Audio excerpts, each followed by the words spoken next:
ko'pchilik mana shu penoplast biznes haqida to'liq ma'lumotga ega yoki ma'lumotga ega emas. Chunki ko'pchilik biznes qilgisi keladi shu penoplast bilan.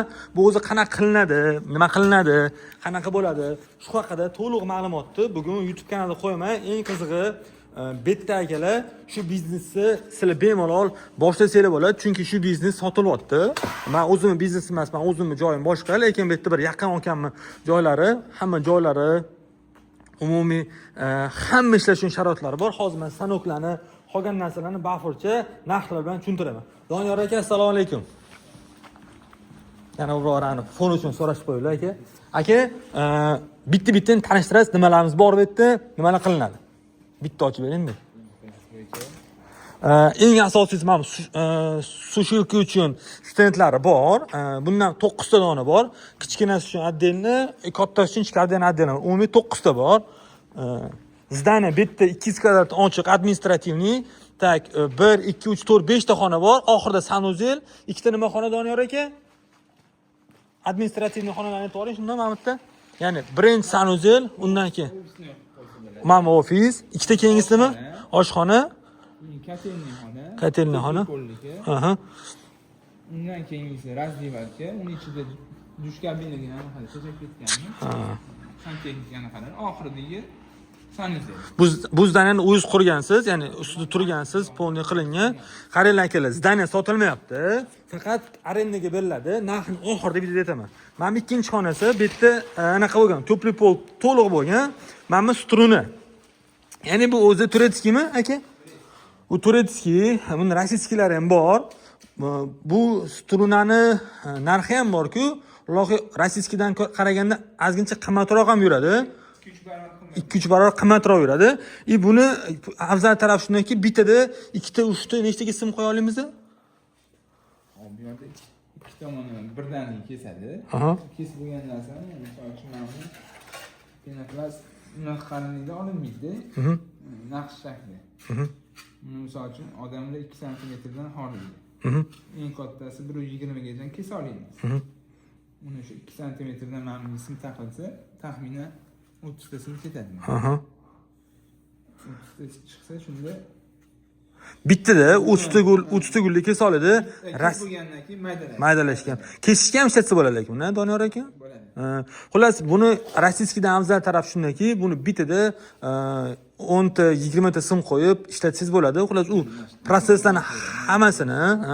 proseslarni hammasini Doniyor aka o'zlari o'rgatib beradilar.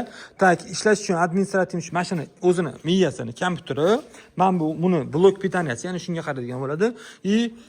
Tayyor nima ham tushib qo'yilgan deyaptilar Doniyor aka. Qumi bor, buni ishlatilgan qumi bor, ustiga broniyasi tayyor turibdi. Asosiy narsasi mashina. Qumi tayyor turibdi. Undan tashqari ham kleysi bor, o'zining spetsialniy kleysi. Mana bu quyma apparati. Qaranglar, ko'pchilik quyma qilmaydi, sepmaga qiladi, lekin mana shu quyma apparatda qilingani qattiq zo'r bo'ladi. Narxiga ham sepmaga qaraganda ancha arzon bo'ladi. Ya'ni sepma quymaning farqi, quymasi undaqa qattiq bo'ladi akalar. Ikki ham gladkiligini ko'rasizlar. Shuni yaxshilaman, ko'rsatib bering. Mana ustiga qalinligi mana. Ko'rasizlar, bunaqa qalin bo'lib ketmaganda, lekin o'zi umumiy vobshe qattiq. Doniyor aka qaysi? Mana shu sal barakroq olgan, shuni jertva qilaman, maylimi? Qattiqligini ko'rsatish uchun. Mana qattiqligini ko'rsatish uchun akalar qaranglar, mana bu juda qattiq, mana ustidan bemalol yuzta bo'ladi.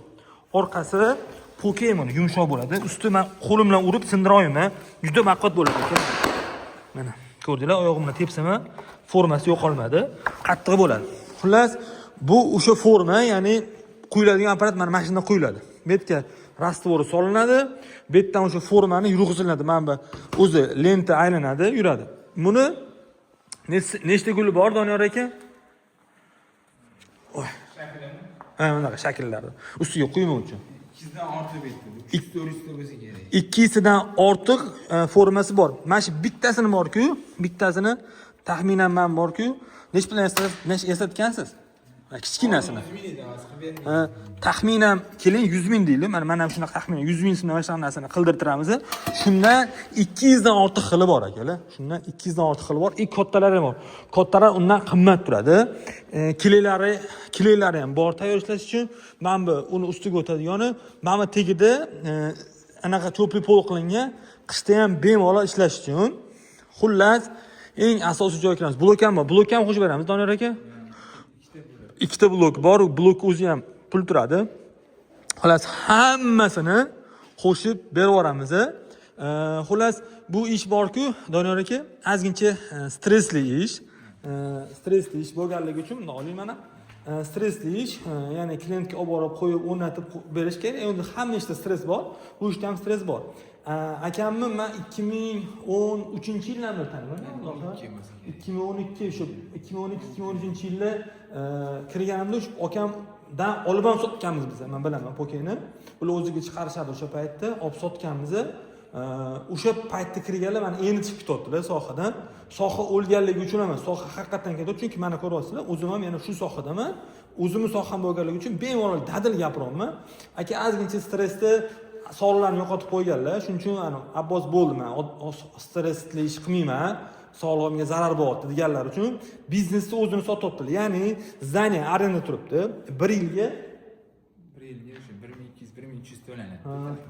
Oyiga $1200 1 yillik oldin to'lanadi. Yo'q. Oyma-oy to'lasa ham bo'ladi.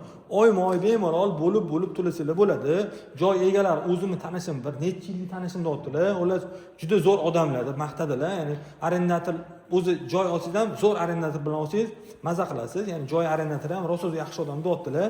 Endi mana taxminan hisoblagan narsalarimiz ham bor-ku, palon puli narsalar stanoklar. Shu stanoklar tayyor tushgan joyda polniy o'tdoya kesishlarini, keyin quyishlarini, hamma narsasini o'rgatib qo'yamiz. O'rgatib, cho'tki qilib beramiz. Kerak bo'lsa, bir necha oy ularni yurish uchun qarab beramiz. Farqi yo'q. 2-3 oy ketsa kerak. Bir 3 oy aqlli bola bo'lsa, o'zi 1-2 oyda ham bilib oladi. 3 oy o'rgatib bo'lgandan keyin 3 oy yana etki-betga qarashamiz. Hamma narsa tayyor. Kelasiz, pulni to'laysiz, ishni boshlaysiz aka. Shunaqa joyi, endi narxi nechga beramiz? Narximicha 20 mingga berib yuboramiz, o'rgatib qo'yish hammasi. Akalar qaranglar. Realniy mana shu biznesga agar men boshdan kirayotgan bo'lganimda jon deb 20 ming bergan bo'lardim. Va sizlar ham yaxshilab o'ylab ko'rishlarni taklif qilaman. Har qatdan 20 ming pul tashlaysiz, bo'ldi ish boshlaysiz. Qo'pol qaytganda bir haftada uje foyda qilishni boshlaysiz. Men o'zimning joyimga uzoq, bu meni yaqinlarim uchun taklif. Agar men yaqinlarim ko'rayotgan bo'lsa, mana shu biznes qiziq bo'lsa, boshlab ko'rishinglarni tavsiya qilaman. Men o'zim ham shu biznesdaman. Kerak bo'lgan joyni men o'rgataman, kerak bo'lgan joy Doniyor akam o'zlari o'rgatadilar. Qizig'i bo'lsa, pastda raqamni qoldiraman. Doniyor akam o'zlarinikini, yana joyi kelib, faqat realni, ya'ni bosh ortmasdan realni oladigan odamlar kelib qiziqsa, juda zo'r biznes. Pastda raqam qoldirgan akalar. 5 minut vaqtini ajratib ko'rganing uchun katta rahmat. Assalomu alaykum.